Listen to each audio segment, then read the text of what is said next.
The floodwaters may be gone, receding to reveal streets and homes, leaving behind a landscape forever changed. The immediate danger of rising water might have passed, giving a false sense of security. But the real danger is just beginning. What lurks beneath the surface and within the walls can pose a significant threat to your health and well-being. The aftermath of a flood is a complex and hazardous environment. Mud and debris mark the chaos left behind, a stark reminder of the destructive power of water. Twisted trees, scattered belongings, and a thick layer of silt coat everything in sight. But invisible threats now lurk in your home, unseen dangers that can have long-lasting consequences. These hidden hazards are often more insidious than the obvious damage. The air inside can be filled with spores, microscopic particles that can trigger allergic reactions and respiratory problems. Mold thrives in damp environments, and floodwaters create the perfect breeding ground, and every surface may be contaminated with bacteria, viruses, and other harmful microorganisms. Furniture, walls, and flooring can all harbor these contaminants, posing a risk to anyone who comes into contact with them. After Hurricane Katrina, a disaster that exposed the true extent of post-flood dangers, the health crisis didn't end with the flood. It simply transformed, becoming a long-term battle against the unseen. The initial shock gave way to a prolonged period of illness and suffering. It evolved, morphing into a persistent threat that lingered long after the waters receded. The consequences of exposure to contaminated floodwaters can be felt for years to come. With mold and disease plaguing survivors for years, a constant reminder of the devastation they had endured.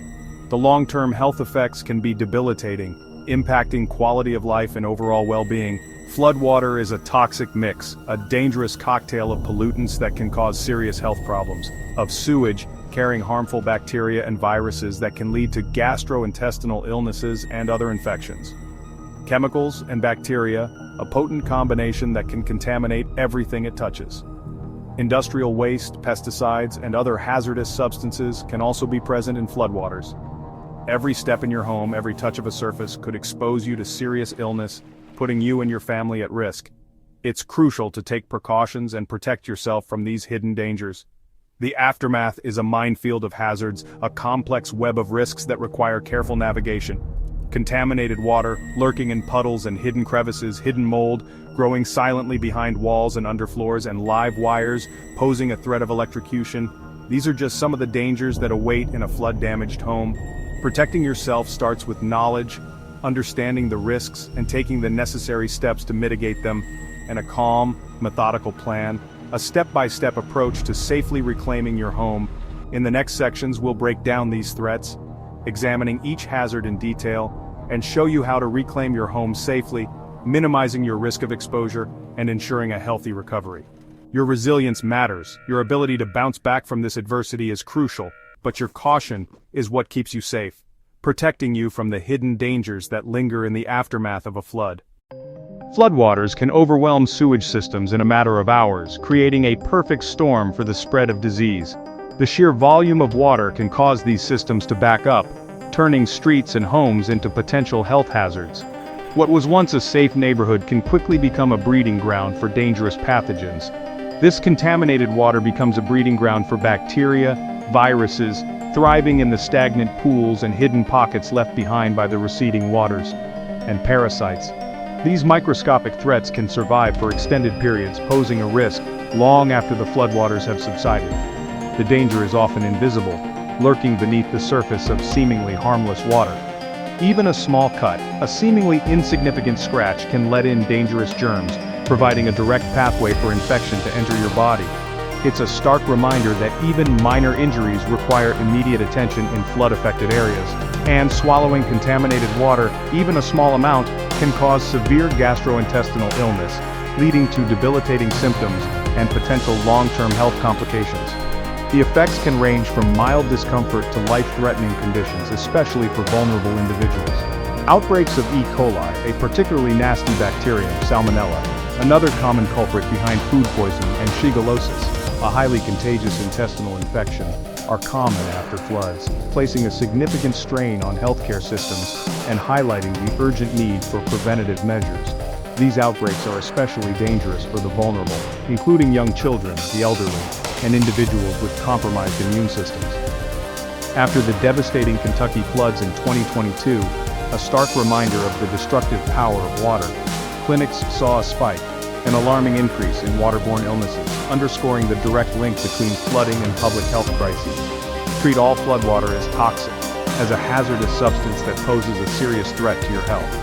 Never let it touch your bare skin. Avoid any direct contact whatsoever.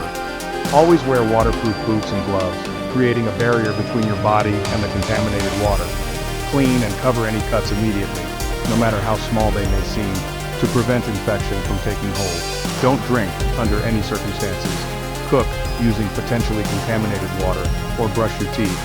A seemingly harmless activity that can have serious consequences with tap water, even if it appears clear, as it may still contain harmful contaminants. Wait until it's declared safe by local authorities, ensuring that the water has been thoroughly tested and deemed free of harmful pathogens. Rely on bottled water for everything, drinking, cooking, and cleaning to minimize your risk of exposure. These steps aren't optional, they're not mere suggestions, they're essential for protecting your health and well-being in the aftermath of a flood. Waterborne diseases are silent, often invisible to the naked eye, but relentless in their ability to cause harm, capable of spreading rapidly and overwhelming healthcare systems. Your best defense is strict adherence, consistent prevention, taking proactive steps to minimize your exposure and protect yourself from these hidden dangers. Floodwater isn't just dirty, it's a chemical hazard. Gasoline, pesticides, and industrial solvents mix in, creating a toxic brew. After Hurricane Harvey, chemical spills added new dangers for Houston residents. You can't see or smell many of these threats. Physical debris, broken glass, sharp metal, even downed power lines hide beneath the surface. Every step is a risk for injury or infection. Gear up, wear heavy-duty waterproof boots, puncture-resistant gloves, and safety goggles. Assume the worst about what's in the water. Preparation, not luck, keeps you safe. Treat every flooded area as hazardous until proven otherwise. Once the floodwaters recede and the immediate crisis seems to be over, a new insidious threat emerges. Mold moves in fast, an unseen invasion begins, quietly colonizing damp surfaces. It's a silent enemy, often unnoticed until it's too late. This rapid colonization can occur within a mere 24 to 48 hours after a flooding event. The clock is ticking. Flooded homes are, unfortunately, perfect breeding grounds for mold. The aftermath of a flood creates an ideal environment for these organisms to thrive.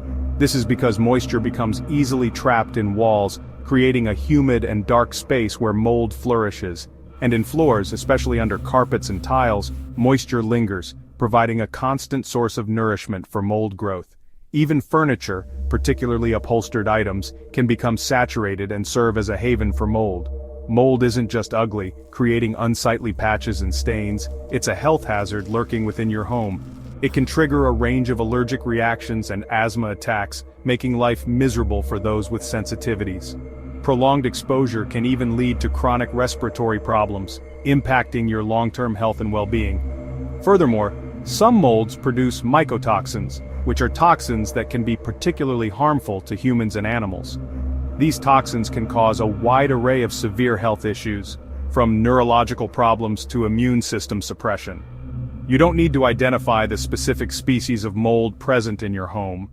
If you see any visible mold growth, or even detect a musty, earthy smell associated with mold, it's a problem that needs immediate attention. Mold often hides behind walls, thriving in the dark and damp spaces between drywall and insulation. It can also lurk under floors, growing unseen beneath carpets, tiles, and floorboards. This hidden growth makes it particularly hard to eliminate completely, as the source of the problem is often difficult to reach. Simply wiping the surface with a cleaner isn't enough to address the underlying issue. If the underlying materials remain damp, providing a continuous source of moisture, the mold will inevitably return, creating a recurring and frustrating problem. The fight against mold requires a comprehensive and strategic approach. It must be swift and thorough, addressing both the visible mold and the underlying moisture source. Any delay in addressing the problem gives mold a stronger foothold, allowing it to spread and cause more damage. What starts as a manageable problem, a small patch of mold in a corner, can quickly escalate into a long-term crisis, requiring extensive and costly remediation efforts. Therefore, it's crucial to act quickly and decisively to protect your health, the health of your family, and the structural integrity of your home. Safety comes first when tackling mold. Wear an N95 mask, goggles, long gloves, and full coverage clothing. Seal off contaminated rooms with plastic sheeting to prevent spores from spreading. Use fans to vent air outside, not into clean areas. Scrub hard surfaces with detergent and water, disinfect with diluted bleach if needed. Never mix bleach with ammonia. Porous materials like drywall, insulation, and carpets that are moldy must be removed and discarded. The most important step: dry everything completely with fans and dehumidifiers. Don't rush. If moisture remains, mold will return. Only rebuild once the area is bone dry. Patience and thoroughness are your best weapons. Protect your health by doing it right the first time. Electricity and water are a deadly mix. Assume every wire and outlet in a flooded home is dangerous. Never enter if the power is on or if you see sparks or hear buzzing. If you can safely reach the breaker, shut off the main power. If not, call a professional. After the water recedes, the electrical system may still be unsafe. Have a licensed electrician inspect everything before restoring power. Appliances touched by floodwater are likely ruined. Don't try to use them. Discard or professionally inspect all submerged electronics. Taking shortcuts with electricity can be fatal. Safety is non-negotiable. Always err on the side of caution. History shows us the dangers don't end when the water recedes. The 1927 Mississippi flood brought deadly outbreaks of typhoid and dysentery. After Katrina, toxic water and mold caused long-term health crises. Hurricane Sandy revealed the risks of electrical hazards and carbon monoxide poisoning from generators. These disasters teach us contaminated water leads to disease, lingering moisture leads to mold, and submerged electrical systems are deadly. Learning from the past arms us for the future. Respect the aftermath. Take every precaution. The lessons of history are your best guide to survival. Here's your roadmap for post-flood safety. First, don't return home until authorities say it's safe. Check for structural damage, downed power lines, or gas leaks before entering. Gear up. Waterproof boots, gloves, N95 mask, and goggles. Open windows to ventilate and start drying. Document damage for insurance, but keep initial visits brief. Sort belongings, discard anything porous and soaked, clean hard surfaces. Take breaks, stay hydrated, and ask for help. Recovery is a marathon. Monitor your health and your family's for weeks after exposure. Seek medical help for any fever, rash, stomach, or breathing issues. Update your tetanus shot if needed. True recovery means health and safety, not just a clean house.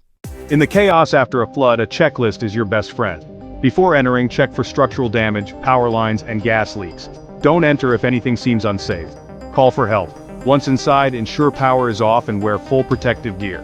Treat all water and mud as toxic. Ventilate before cleaning. Remove and discard all porous, soaked materials. Clean and disinfect hard surfaces, then dry thoroughly. Drink only bottled or purified water until officials clear your tap. Follow these steps to eliminate hidden threats and protect your family's future. Floods may recede, but the dangers don't. If you found this information helpful, like, share, and subscribe to stay prepared and protect your community. Stay safe, stay informed, and remember, prevention starts with awareness. This is Dr. Kumail, signing off.